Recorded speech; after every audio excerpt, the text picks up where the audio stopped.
welcome back to my 4 a.m. decision. Today I'm going to be showing you guys how to finish, from start to finish, painting some interior doors. I've got a whole basement full of doors back here behind me. I went ahead and I've set one of the doors up. I made some little wooden props down at the bottom to hold the door up so it can freestand. That way I can clean and paint both sides at once. So we're gonna go ahead and get started. The first thing I want to do is I want to clean the door for sure. So the door can't have any dust or debris left on it. On these 6-panel doors, one thing that normally happens to those is there's 3 little grooves here at the bottom of the door.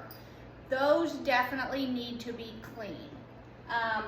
So shop vacuuming is very, very important. So first of all, we're just gonna do a little shop vacuuming. The shop vacuuming is done. We've went around all 6 squares on both sides of the door. Now what we're gonna do is we're gonna go over the entire door surface with rubbing alcohol and a soft cloth. So this is just like an old wash rag, and I'm gonna spray the rubbing alcohol on the cloth and then go over every surface on the door. And the reason for the rubbing alcohol, these doors have been installed for a while in the basement that our friends are redoing, and therefore, you know, if they've been installed for a while, they're gonna have fingerprints and oil and different things on them from just everyday wear and tear. So we're gonna go ahead, finish prepping this door both sides, and then I'll show you the next step. All 6 doors have been vacuumed off. They've been wiped down with a soft cloth dampened in rubbing alcohol. And now we are getting ready for the fun part, the paint spraying. So I have prepared our paint. I've got an interior, exterior door and trim, bright white semi-gloss. It is a latex water-based paint, and I have added the proper amount of Floetrol. So anytime that you're running paint through a paint sprayer, you want to make sure that you are adding the proper amount of Floetrol to your paint. And what that does is it helps it lay down real smooth on the door. You won't see brush marks or paint spray overlay marks if you use something called Floetrol. It just really helps the paint lay down nice and gives you a really nice professional look. So we're gonna get started spraying the doors. I've got all 6 doors propped up on their little feet, and so we can just spray both sides and all around the edges of the door with our paint sprayer. Now the paint sprayer I'm using today is a Greco.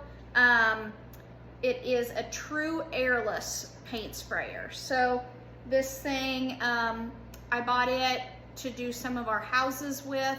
I like to spray the ceilings and the walls and the trim and just everything whenever I'm redoing a home. Okay, so every paint sprayer is gonna be a little bit different. You guys are just gonna have to read your manuals and figure out how, what, and why works the best for your paint sprayer. This is a true airless paint sprayer. It's a commercial grade Greco Magnum X5 true airless paint sprayer. This little guy is the one that I started out with. I painted thousands of feet of trim, hundreds of doors, shutters, everything imaginable with this little Wagner handheld paint sprayer. So don't think that if you've got 5 doors you want to paint, you've got to go out and buy a commercial grade paint sprayer. You can do this, you can paint these doors with a brush or a roller. It just depends on how much time you want to put into it, how much money you want to spend on your project, and how fast you want to get it done. So these are two completely different options, but both work very well. So our airless paint sprayer. There's a dial on the side, and it's going to dial the air pressure up or down, how much ever pressure or how big of a fan you want to come out of your paint sprayer. So I've got mine set on about medium pressure, and it should give us about an 8-inch to 9-inch wide pattern.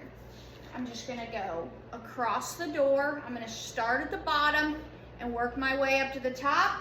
You can start at the top if you want and work your way down. There's no set right or wrong to this. Whichever way you want to do it and whichever way you're most comfortable.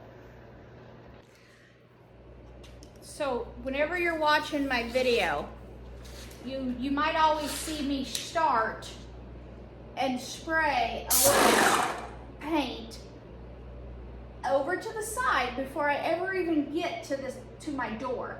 So what you want to do is you want to have your paint flowing when you go across that door. You want to spray a little bit of paint, get it going, and then go across the door in one motion. That way you don't have a run, because if you hesitate or stop anytime at all, that paint's gonna pool up and it's just gonna run. So keep moving.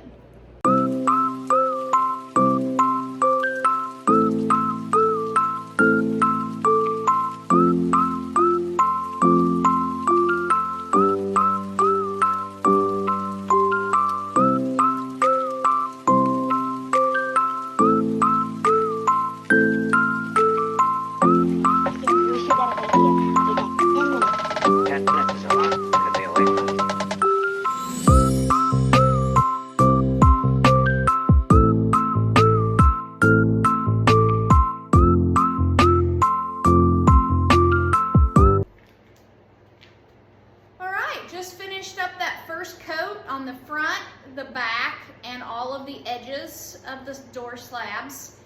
I'm going to let this paint dry for probably 3 to 4 hours. The can says that it can be touched up or top coated in 2 hours, but today it's pretty chilly here and it is also raining. So whenever you're painting on any kind of a day that is a lot of moisture outside, such as rain, snow, anything like that, you're gonna want to give that paint a little bit of extra time to dry. So let's just be patient. Let's let these doors dry and then we'll give them that second coat. I want to give you guys a close-up look of these doors. They've just got a nice thick coat of white semi-gloss door and trim paint. There's no thin spots. We had our pressure set about right. Now, this is only one coat, but to properly paint these doors, even though one coat looks like it's a sufficient amount of paint, we are still going to give both sides of these doors 2 coats of paint. And the reason for that is just durability. The durability of the doors after you give them 2 coats is just phenomenal. And there shouldn't be any fingerprints or anything that sticks to this paint. So after 1 coat on each side, these doors are looking really good.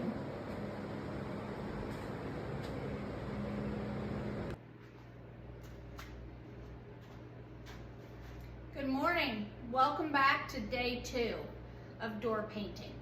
I did let the doors dry overnight because we're getting a lot of snow and rain here in our area, so the paint wasn't drying last night. Normally, you wouldn't have to do this in a 2-day job, but because of the weather, different things, we had to make this a 2-day project. So I am going to use a different paint sprayer today. I'm going to use my Wagner airless paint sprayer today that has a handheld cup. It's kind of all contained in the same unit. So I'm going to go ahead and show you guys how this sprayer works and kind of show you how I'm mixing the paint and straining the paint so you have a very nice professional looking interior door job whenever you get done. First thing I'm going to do is I've pre-measured in this cup my Floetrol, and what this is, I've got a paint strainer in here, and my Floetrol is pre-measured, and because I just don't want to run any chunks of any dried paint or anything through my sprayer and have any problems, this is definitely the best thing to do, is strain that paint, get all the chunks out of it, and get it ready to go.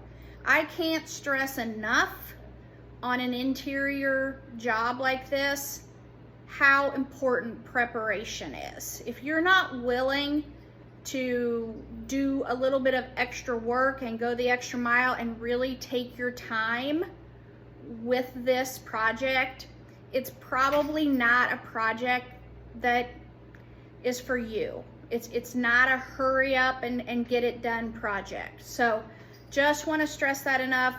Even from the side of vacuuming off the doors, wiping the doors down with the rubbing alcohol in the beginning, even went over a couple spots last night after the paint dried, just to make sure that everything, all the oil and the fingerprints and everything are off of these doors. So like I said, preparation, definitely the key. The Floetrol is done straining through the strainer here, and we're going to do the same thing with the paint when we add it to our cup that goes on the bottom of the gun.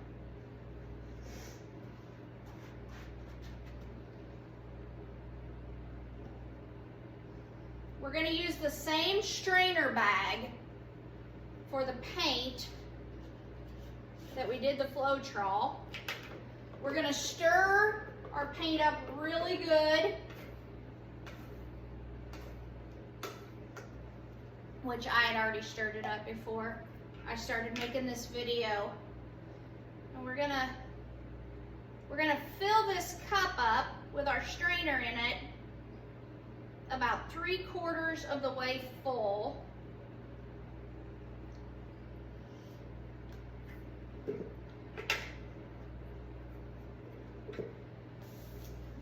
And then we're going to add our Floetrol.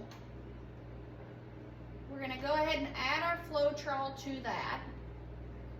And then when we bring this sack, the strainer, up out of this paint gun.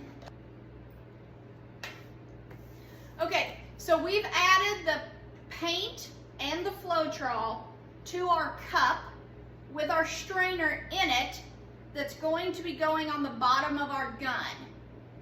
So what I did, the canister wasn't completely full with paint after I added the Floetrol and the paint. So I did just go ahead and add just a little bit more paint to that, just because I want my gun to go as long as possible whenever I'm spraying today.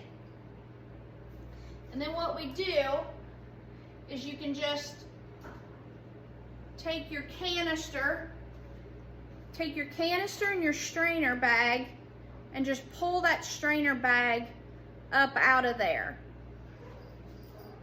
We're still gonna stir it up a little bit before we get going, just because we wanna make for sure that the paint and the Floetrol is mixed up in there very, very well. So we're just gonna pull that out. And then any chunks or any little sand particles or anything is gonna be left in this bag when we're done. And that's kind of the proper way to strain that paint.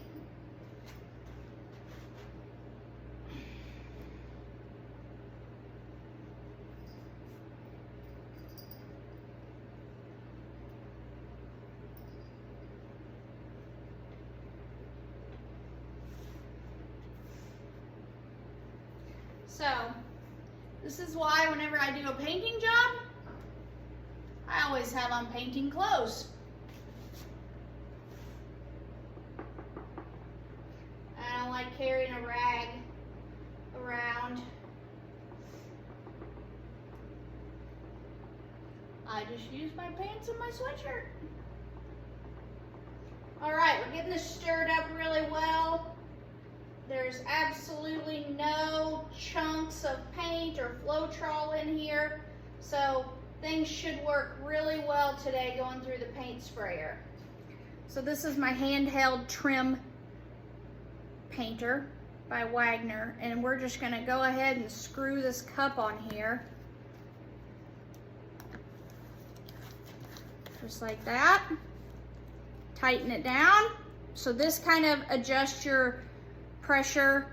This tip is already set for trim and doors.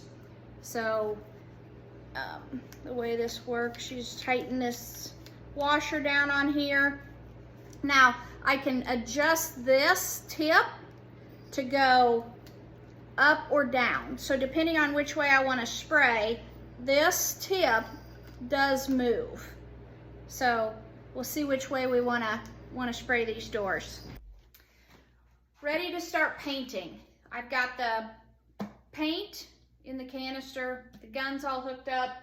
We are just ready to start. So I'm going to kind of show you guys. I've got the fan pattern on the spray gun. This time, because I went sideways, the first coat of paint, I'm going to go up and down this time. And what I normally do is I just start on one edge and just paint the edge and come back down. And so I try to get the door in like 3 passes if possible. But just make sure that when you're using a paint sprayer like this, that your wet marks are overlapping. That's what's going to give you a nice even look. So we've added the Floetrol, the paint, and we're going to just get started here. I'm going to show you what to do.